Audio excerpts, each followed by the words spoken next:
My ex-husband refused to follow our daughter's gluten-free diet because his new girlfriend said I was being controlling, so they started giving her regular food behind my back, which made her severely sick. When I tried to protect her through the courts, he gave up his parental rights and disappeared. I'm Sarah, 32F, and I need some perspective on this situation with my ex-husband Mark, 34M, and our daughter Emma, 6F. This happened 2 weeks ago and I'm still processing everything. Emma was diagnosed with celiac disease when she was just 8 months old. She had been having constant stomach issues, wasn't gaining weight properly, and was always cranky. After months of doctor visits and tests, we finally got the diagnosis. The pediatric gastroenterologist was very clear about how serious this condition is. Even tiny amounts of gluten can damage her intestines and cause long-term health problems.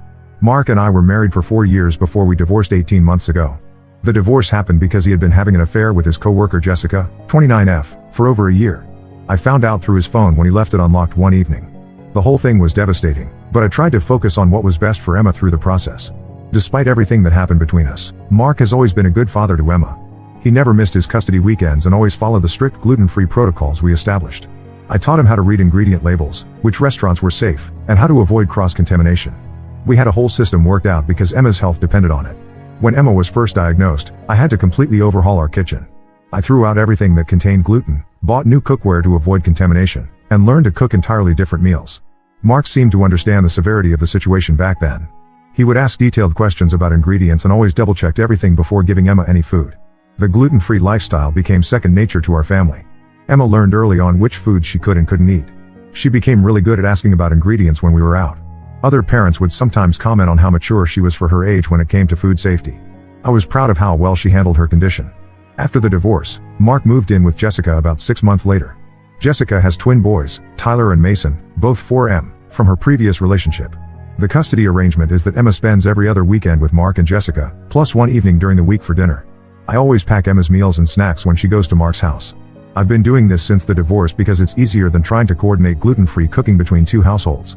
Mark never complained about this arrangement. In fact, he seemed relieved that he didn't have to worry about accidentally feeding Emma something that would make her sick. 2 weeks ago, I went to pick up Emma from Mark's house on Sunday evening.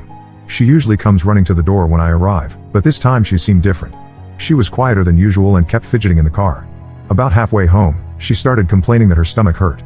This wasn't unusual because Emma sometimes gets carsick, so I didn't think much of it at first. But then she asked if we could stop at the grocery store because she wanted to look at the regular cookies in the bakery section. This was strange because Emma had never shown interest in foods she couldn't eat. She had always been very accepting of her dietary restrictions. When we got home, Emma went straight to her room instead of telling me about her weekend like she usually does. I found her lying on her bed, curled up with her stuffed elephant. She looked pale and kept holding her stomach. I asked her what she had eaten at Daddy's house, expecting to hear about the usual gluten-free meals I had packed for her. That's when she told me something that made my blood run cold. She said that Jessica had made pancakes for all the kids on Saturday morning, and Emma had eaten them too. She also mentioned eating pizza with the boys on Friday night and having regular cookies as a snack on Sunday. I asked Emma if she had told Daddy that she couldn't eat those foods. She said she had tried too, but Jessica told her it was okay because the boys were eating the same things. Emma said Mark was there when Jessica said this, and he didn't correct her. I immediately called our pediatrician's after-hours line. The nurse told me to monitor Emma for symptoms and bring her in first thing Monday morning if she wasn't feeling better. Emma spent most of that night in the bathroom. She had diarrhea, was throwing up, and running a fever. I stayed up with her, giving her small sips of water and trying to keep her comfortable. Monday morning, I took Emma to the doctor. Dr. Rodriguez was not happy when I explained what had happened. She ran some blood tests to check Emma's inflammatory markers and gave her medication to help with the stomach issues. She explained that after 6 years of being strictly gluten-free, Emma's system would be even more sensitive to gluten exposure. The doctor also reminded me that repeated gluten exposure in children with celiac disease can lead to malnutrition, stunted growth, and increased risk of other autoimmune diseases later in life.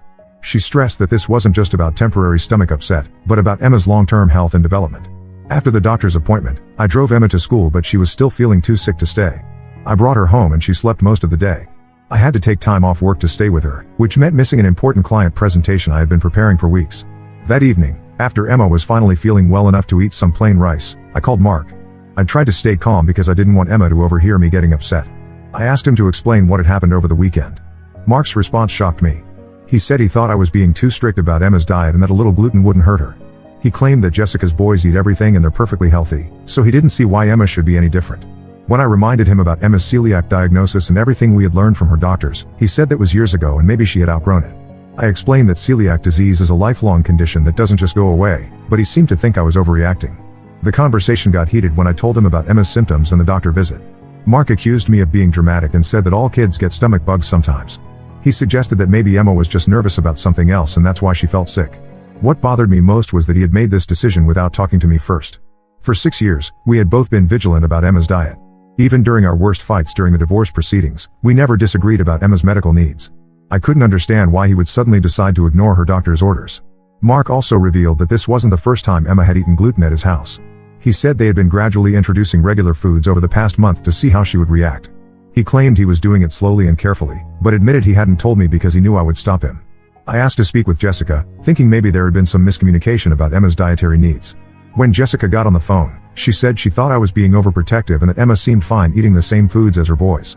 She mentioned that her ex-husband used food restrictions to control her during their marriage, and she didn't want to see the same thing happening to Emma.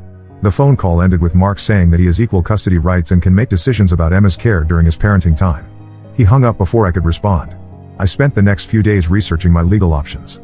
I contacted my divorce attorney to ask about modifying our custody agreement to include specific language about Emma's medical dietary needs. The attorney said it would be possible but would require going back to court and could be expensive. Emma missed 3 days of school because of her reaction to the gluten exposure. When she finally felt well enough to return, her teacher commented that she seemed tired and less focused than usual. Emma's stomach issues continued on and off for over a week. The whole situation has me questioning everything about our co-parenting arrangement. I thought Mark and I had found a way to work together despite our personal issues, but now I don't know if I can trust him to keep Emma safe during his custody time. I've been packing even more detailed instructions with Emma's meals now, including information about cross-contamination and emergency procedures if she accidentally eats gluten. But I'm worried that if Mark has decided to ignore Emma's medical needs, my instructions won't matter. Emma hasn't said much about what happened, but I can tell she's confused about why the foods that made her sick are okay for other kids to eat. She started asking more questions about her condition and seems less confident about her dietary choices when we're out in public. I'm torn between wanting to protect Emma's health and not wanting to create more conflict that might affect her relationship with her father. But after seeing how sick she got from just one weekend of gluten exposure, I don't think I can ignore this issue. So I need advice. Am I overreacting to this situation? Should I pursue legal action to modify our custody agreement, or is there another way to handle this? I feel like I'm caught between protecting my daughter's health and trying to maintain some kind of co-parenting relationship with Mark. Update 1: Things have gotten much more complicated since my original post. I want to thank everyone who responded with advice and support. I took many of your suggestions to heart, especially about documenting everything and prioritizing Emma's health above all else. The week after I made my first post, I sent Mark a certified letter outlining Emma's medical history, including copies of all her test results and doctor's notes from over the years. I also included a letter from Dr. Rodriguez explaining the serious long-term consequences of gluten exposure for someone with celiac disease. I thought maybe if Mark saw the medical evidence in writing, he would understand why this isn't something we can compromise on. Mark's response was not what I expected. Instead of acknowledging the medical information, he accused me of trying to manipulate him and use Emma's condition to control his parenting choices. He said he had been doing his own research about celiac disease and found information suggesting that many children are misdiagnosed and that strict gluten-free diets might actually be harmful to kids' social development. I was baffled by this response because Mark had been present for all of Emma's original testing and diagnosis. He had seen how sick she was as a baby before we figured out what was wrong. He had watched her thrive once we eliminated gluten from her diet. I couldn't understand how he could suddenly question something we had both witnessed firsthand. The situation escalated when Emma came home from her next weekend visit with Mark. She seemed different again, but this time it wasn't just physical symptoms. She told me that Jessica had explained to her that some doctors make mistakes and that her mommy might be wrong about the foods that make her sick. Emma asked me if it was true that she might not really need to avoid gluten. She said Jessica had told her that lots of kids eat whatever they want and grow up just fine. Emma wanted to know why she had to be different from Tyler and Mason, Jessica's boys. I scheduled an appointment with Dr. Rodriguez to have Emma's celiac markers retested. Even though I was confident in the original diagnosis, I wanted to have current medical evidence to show Mark. The blood tests came back showing that Emma's inflammatory markers were elevated, confirming that she had indeed been exposed to gluten recently and that her immune system was reacting to it. Dr. Rodriguez was concerned about the situation and offered to speak with Mark directly. She said she had dealt with similar cases where divorced parents disagreed about their child's medical needs. She suggested that we might need to involve a court-appointed advocate for Emma if Mark continued to disregard medical advice. When I told Mark about the test results and offered to have him speak with Dr. Rodriguez, he declined. He said he didn't trust doctors who had a financial incentive to keep kids on restrictive diets. This comment shocked me because Dr. Rodriguez had been Emma's doctor since she was a baby, and Mark had never questioned her competence before. Around this time, I started noticing other changes in Emma's behavior after her visits with Mark. She began questioning other rules and boundaries that had never been issues before. She started asking why she had to go to bed at a certain time when Tyler and Mason stayed up later. She wondered why she couldn't watch the same movies that Jessica's boys were allowed to see. I realized that Mark and Jessica were not just disregarding Emma's dietary needs, but were actively undermining my parenting decisions in general. Emma was getting mixed messages about basic rules and expectations, which was confusing for a 6-year-old to navigate. The breaking point came during Emma's next weekend visit. I had packed her usual gluten-free meals and snacks, along with detailed instructions as always. When I went to pick her up on Sunday, Mark told me that they had thrown away all the food I'd packed because Emma had told them she wanted to eat the same things as everyone else. Mark said that Emma had specifically asked for regular bread and pasta, and that they saw no reason to deny her request. He claimed that Emma seemed perfectly fine after eating gluten and that maybe her previous reactions had been psychosomatic or caused by stress. When I got Emma home, she seemed okay at first.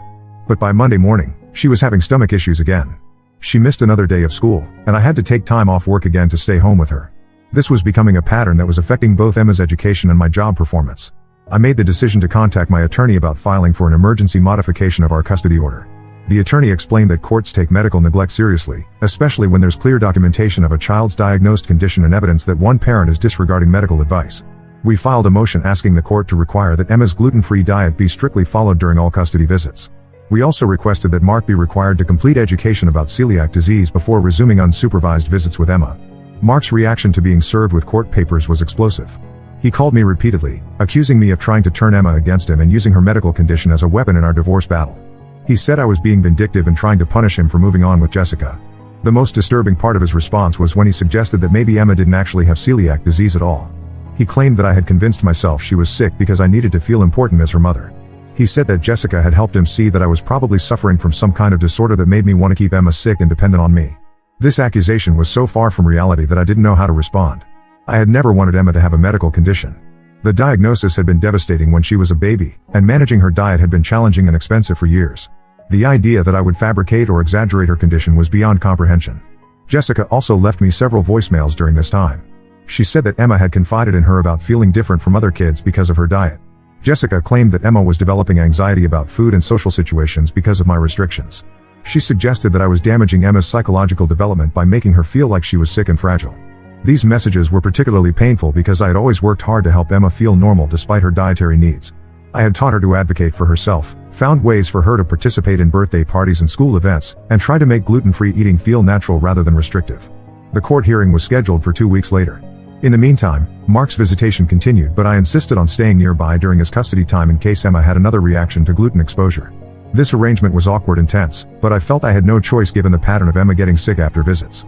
During one of these supervised visits, I witnessed something that made me realize how much the situation had deteriorated. Mark was openly feeding Emma regular cookies while telling her that mommy's rules didn't apply at daddy's house. When Emma hesitated, Jessica encouraged her to eat them, saying that she shouldn't let fear control her life. Emma looked confused and conflicted. She kept glancing at me, clearly torn between wanting to please her father and knowing that these foods usually made her feel sick. It was heartbreaking to watch her struggle with this impossible choice between her parents. That evening, Emma asked me why Daddy and Jessica said different things about her food than I did. She wanted to know who was telling the truth and why grown-ups couldn't agree about something so important. I tried to explain the situation in age-appropriate terms, but I could see that she was stressed and confused by the conflicting messages. The night before our court hearing, Mark called to say that he had reconsidered his position. He claimed that he didn't want to put Emma through the stress of a custody battle and that he was willing to follow her dietary restrictions going forward. He asked me to withdraw the court motion and said we could work things out between ourselves. I was skeptical of this sudden change of heart, especially given how adamant he had been about Emma not really needing a gluten-free diet. But I was also tired of the conflict and hopeful that maybe we could find a way to co-parent effectively again. Against my attorney's advice, I agreed to postpone the court hearing to see if Mark would follow through on his promise. We arranged for a trial period where Mark would strictly follow Emma's dietary needs, and I would document any incidents or concerns. Looking back now, I should have listened to my attorney and proceeded with the court hearing. But at the time, I wanted to believe that Mark would prioritize Emma's health once he understood how serious the situation had become. Update 2: I should have gone through with the court hearing. The trial period I mentioned in my last update was a complete disaster, and now I'm dealing with consequences I never saw coming. For the first 2 weeks after Mark promised to follow Emma's dietary restrictions, things seemed to improve.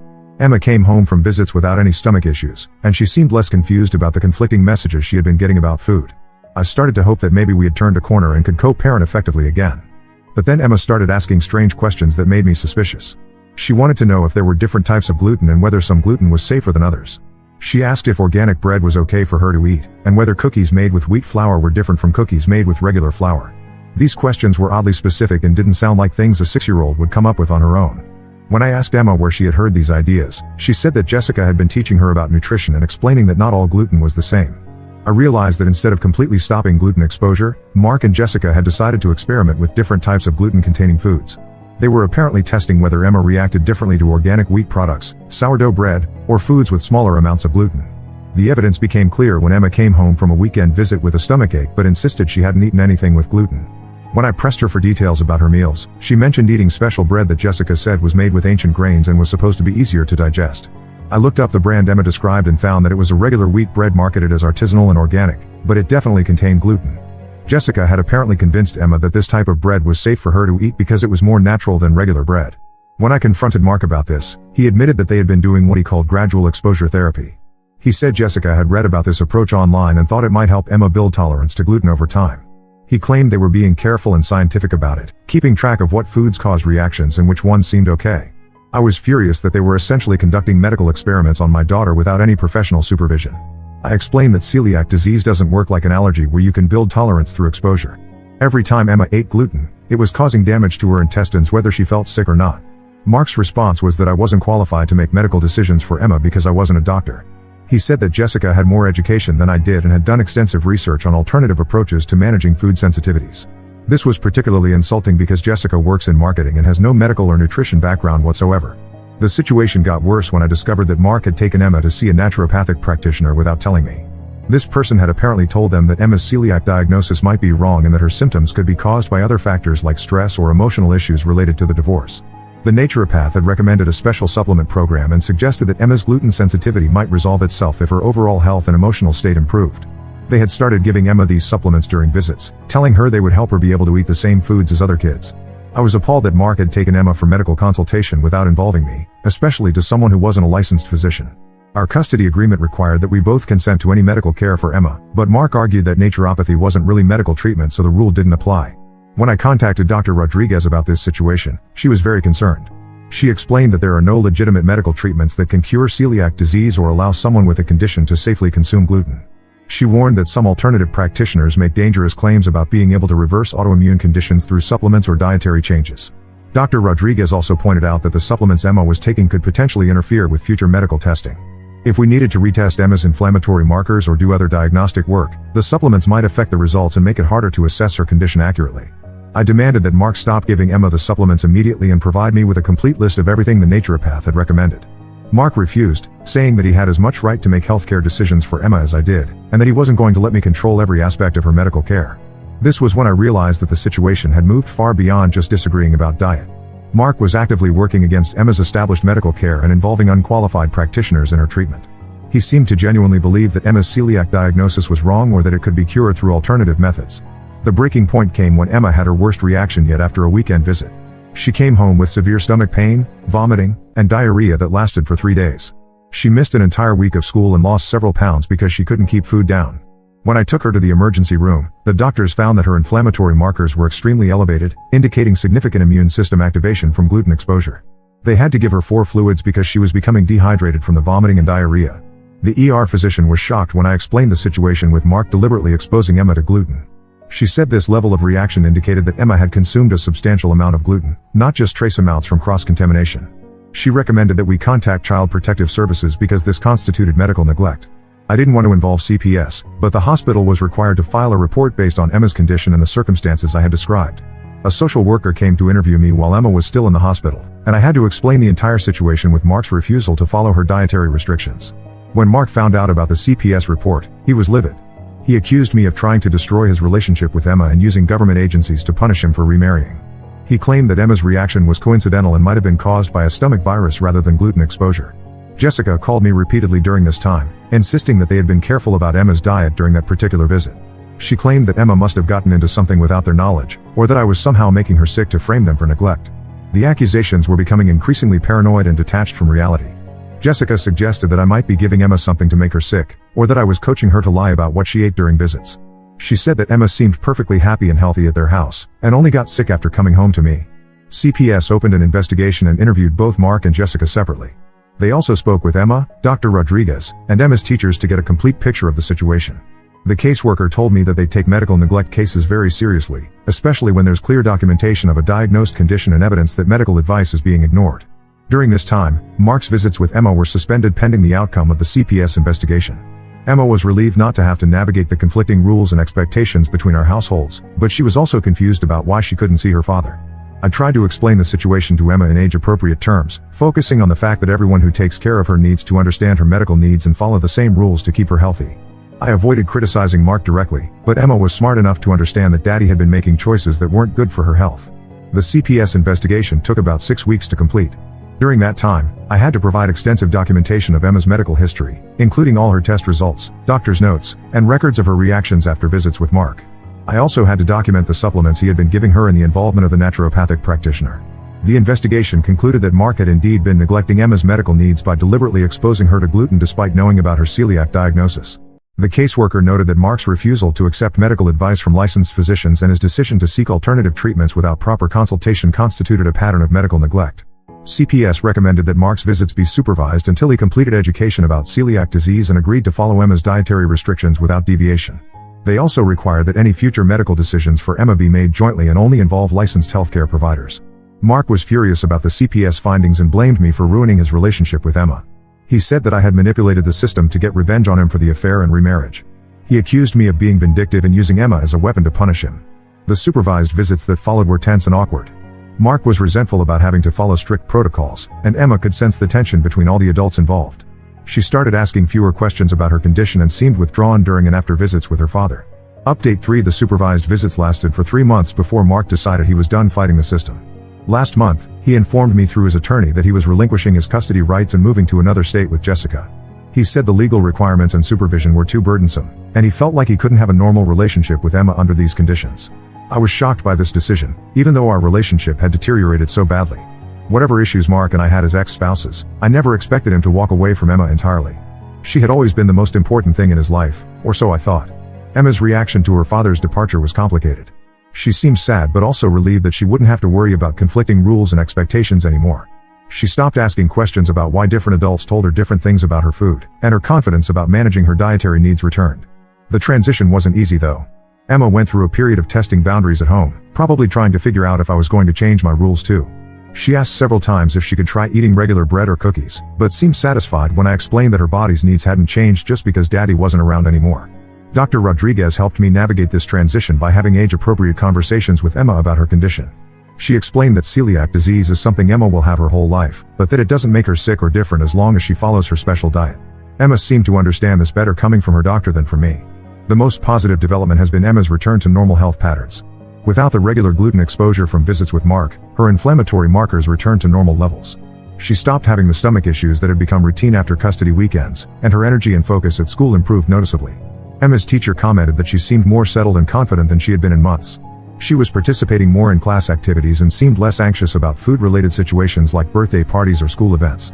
The consistency in her care made a significant difference in her overall well-being. I had to make some practical adjustments to our routine since Mark was no longer contributing to Emma's care or expenses. I picked up additional freelance work to cover the costs that had previously been shared. Emma started attending an after-school program 2 days a week, which she actually enjoys because they have other kids with food allergies and dietary restrictions. The legal aftermath took several more weeks to resolve. Mark signed over his parental rights, which meant he was no longer responsible for child support but also had no legal standing to make decisions about Emma's care or to request visitation in the future. His attorney advised him that this was a permanent decision that couldn't be easily reversed later. I consulted with my attorney about whether to pursue this route, since it would mean Emma would lose financial support from Mark. Ultimately, I decided that the stability and safety it provided were worth more than the monthly payments. Emma's health had to be the priority, and Mark had proven that he couldn't be trusted to prioritize it during his custody time. Jessica sent me a few messages after they moved, claiming that I had destroyed a family and deprived Emma of her father's love. She said that Mark was heartbroken about losing Emma but couldn't continue fighting a system that was rigged against fathers. She suggested that someday Emma would understand what I had taken away from her. I didn't respond to these messages because there wasn't anything productive to say. Mark had made his own choices throughout this situation, from initially exposing Emma to gluten against medical advice to ultimately walking away rather than learning to manage her condition properly. I hadn't forced him to make any of these decisions. The hardest part was explaining to Emma that her daddy had moved away and wouldn't be visiting anymore. I kept the explanation simple, saying that sometimes adults make choices that are hard to understand, but that it didn't mean there was anything wrong with her or that she had done anything to cause it. Emma asked if Daddy left because she was too much trouble with her special diet. This question broke my heart because it showed she had internalized some of the conflict around her medical needs. I reassured her that needing to eat different foods didn't make her difficult or troublesome, and that people who truly care about her well-being are happy to learn how to keep her healthy. We established some new routines to fill the time that Emma had previously spent with Mark. Saturday mornings became our grocery shopping and meal prep time, where Emma helps me plan gluten-free meals and snacks for the week. She's become quite good at reading ingredient labels and suggesting new foods to try. Emma also started taking a cooking class for kids at our local community center. The instructor was familiar with various dietary restrictions and helped Emma learn to prepare some of her favorite gluten-free dishes independently. This gave her a sense of competence and control over her condition that she hadn't had before. The social worker from CPS checked in with us a few times after Mark left to make sure Emma was adjusting well to the changes. She was pleased to see that Emma's health had stabilized and that she seemed more confident and secure than during the custody battle period. Looking back on this whole experience, I wish I had trusted my instincts earlier and pursued legal protection for Emma's medical needs as soon as Mark started questioning her diagnosis. I spent too much time trying to preserve a co-parenting relationship that was ultimately harmful to Emma's health and well-being. I learned that sometimes protecting your child means accepting that other people, even people who claim to love them, might not be willing or able to provide the care they need. Emma's father chose his own comfort and convenience over her medical requirements, and that choice revealed more about his character than all the arguments we had ever had. Emma is doing well now. She's healthy, confident, and secure in understanding her dietary needs. She has friends at school who know about her condition and help look out for her during lunch and snack times. She's learned to advocate for herself in social situations and doesn't seem to feel limited by her gluten-free lifestyle. We talk about her father sometimes, usually when she sees other kids with their dads or has questions about why some families look different than others. I try to be honest without being negative, explaining that sometimes adults make choices that don't work out the way everyone hoped, but that doesn't change how much she is loved and valued. The experience taught me that Emma's health and safety had to come first, even when that meant making difficult decisions about custody and family relationships. She deserved to have caregivers who understood and respected her medical needs, and I'm glad I fought to ensure she has that now. Now let's move to the next story. Story 2. My family turned against me when my cousin's BF left her after I witnessed her abuse. Then her kids revealed this shocking secret. I, 42F, need to get this off my chest because the situation has gotten way out of hand. My cousin Pamela, 35F, has been blowing up my phone saying I destroyed her relationship and turned her whole family against her. I honestly didn't mean for any of this to happen, but looking back, I probably should have seen the signs earlier. Pamela and I grew up together and were really close as kids. Our mothers are sisters and we lived just a few streets apart. Over the years though, we drifted apart as Pamela developed what I can only describe as a controlling personality. She went through a rough divorce 8 years ago, and since then, she's been living with her boyfriend Tom, 28M, their 1-year-old daughter Emma, and her 3 kids from her previous marriage, twins Jack and James, 15M, and their sister Katie, 13F. Tom seems like a genuinely good guy. He's been with Pamela for 6 years and works as an over-the-road truck driver to support the whole family. He usually stays out for 4 to 6 weeks at a time, which means Pamela handles most of the day-to-day parenting. I hadn't seen them in person for about 2 years due to living in a different state, but when Pamela insisted I stay at her place for Thanksgiving instead of my dad's house, I agreed thinking it would be nice to catch up. The problem started the moment I walked through the door. The first thing I noticed was how Pamela treated her older kids. She had Jack cleaning the gutters while James was mowing the lawn, and Katie was inside doing laundry and cooking dinner. Now, I'm all for teaching kids responsibility, but this felt different. These kids weren't just doing chores, they were running the entire household while Pamela sat on the couch scrolling through her phone and barking orders. The day before Thanksgiving, I watched as the twins took turns caring for baby Emma while trying to finish their homework. Katie was practically a mini-maid, cooking, cleaning, and doing everything her mother should have been doing. When I tried to help Katie with dinner, Pamela snapped at me saying her kids needed to learn responsibility and I shouldn't interfere with her parenting. Thanksgiving Day itself went smoothly mainly because Tom was home and took charge of most things. The kids seemed more relaxed with him around, and even Pamela was less demanding. After dinner, the twins went to spend the weekend with their dad, and Katie went to a friend's house for a sleepover. That's when I saw the real Pamela come out. Tom had just gotten back from a 6-week haul and was clearly exhausted. The poor guy hadn't even had time to unpack his bags when Pamela started demanding he do the dishes, clean the house, and take care of Emma all at once.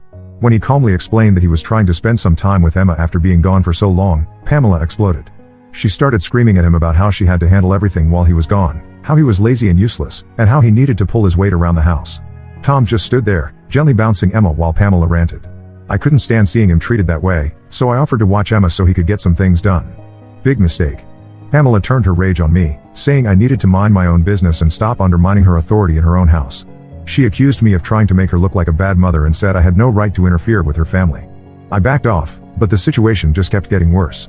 The next day, Jack texted saying he was staying another night at Tom's parents' house.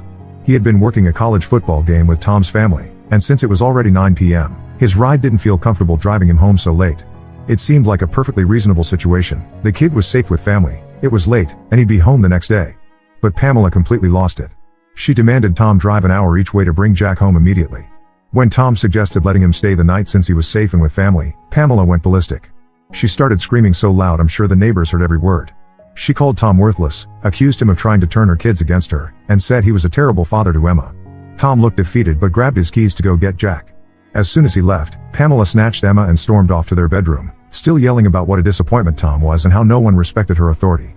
The baby was crying, probably scared by all the screaming, but Pamela didn't seem to care. I couldn't take it anymore.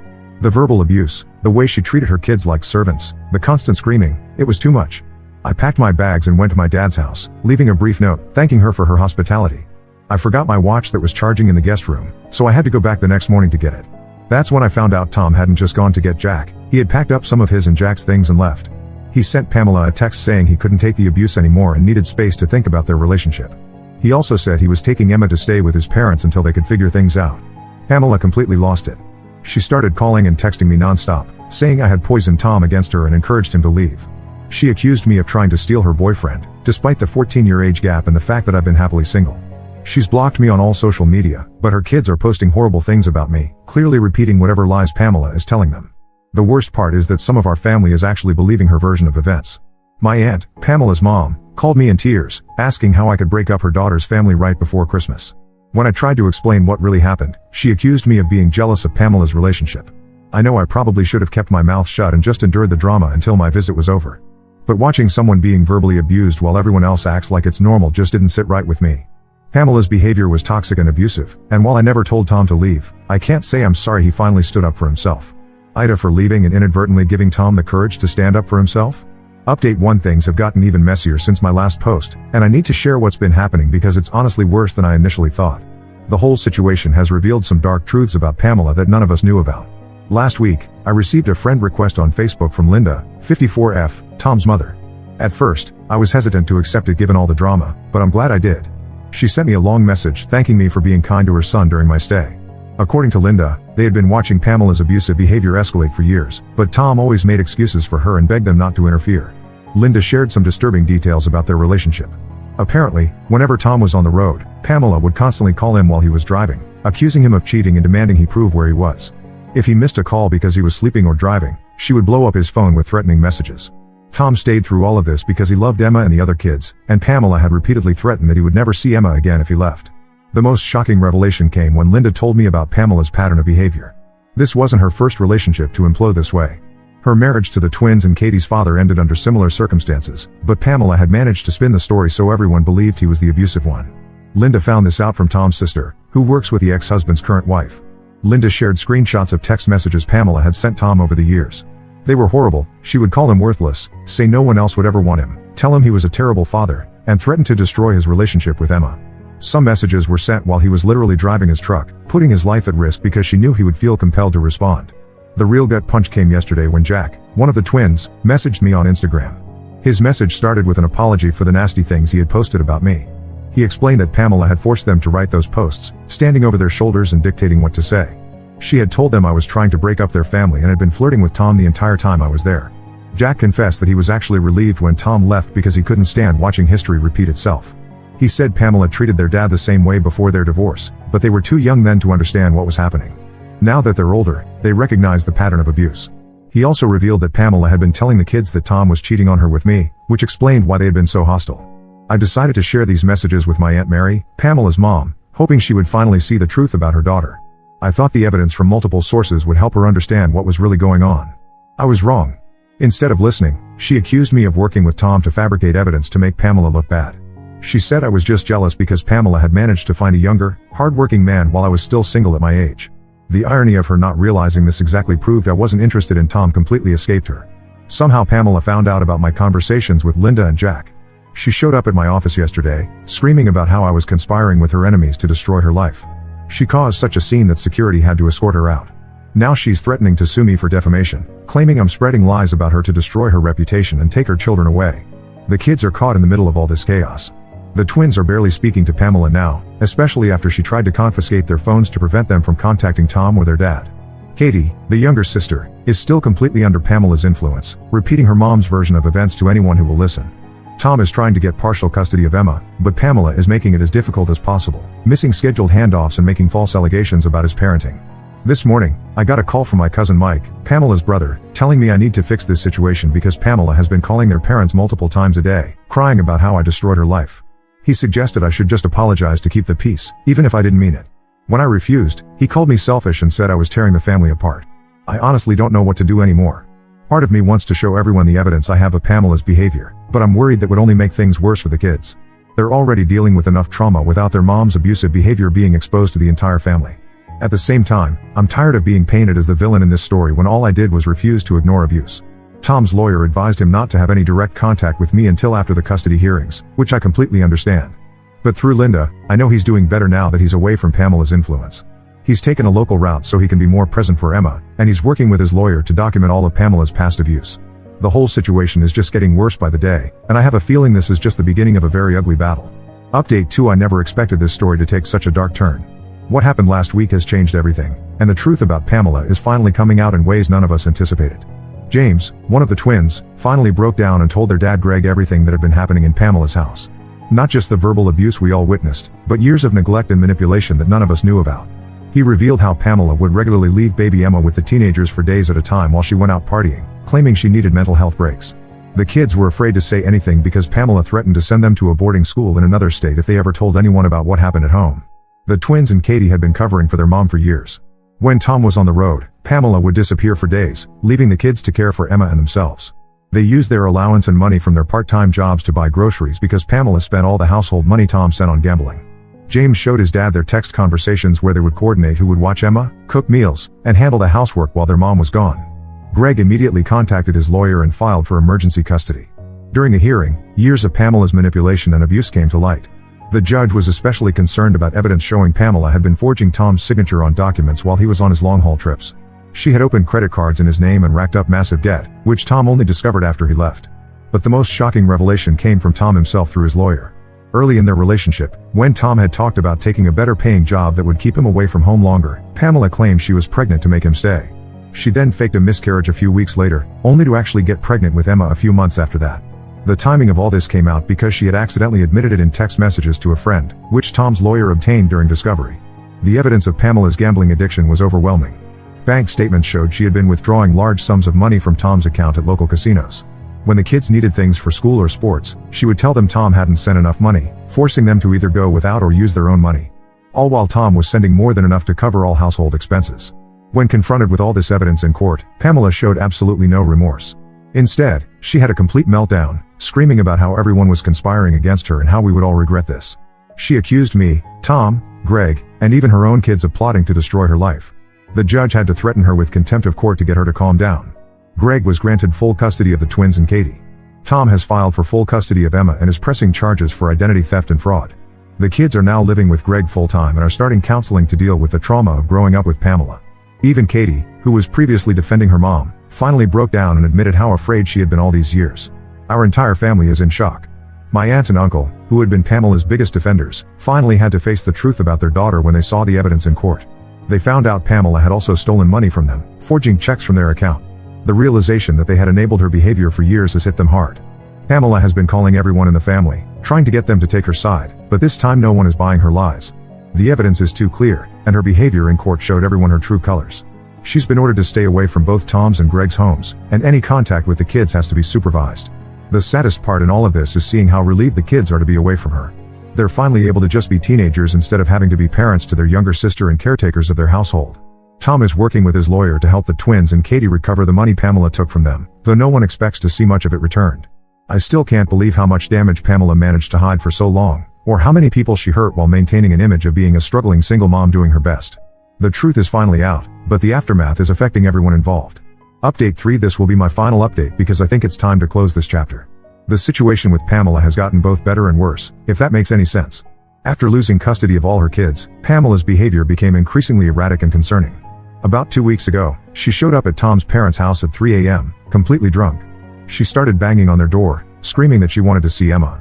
When they refused to let her in, Emma wasn't even there. She was at Tom's new place. Pamela tried to break down their door with a gardening tool she found in their yard. The neighbors called the police, and she was arrested for attempted breaking and entering, vandalism, and disturbing the peace. This wasn't her first incident since the custody hearings. She had been showing up at Greg's house during the twins' and Katie's school hours, leaving threatening notes in their mailbox.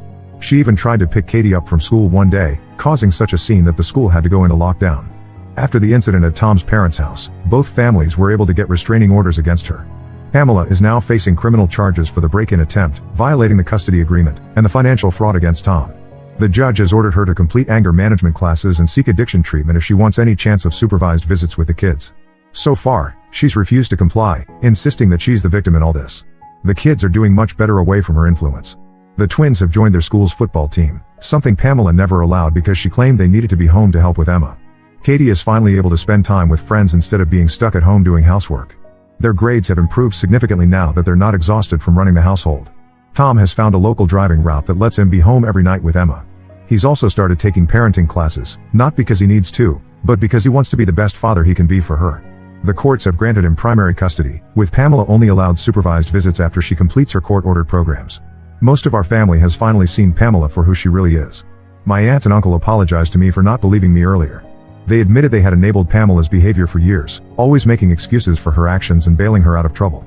They're now in contact with Greg and Tom, trying to build relationships with their grandchildren without Pamela's interference. Pamela still maintains that I'm the one who destroyed her life.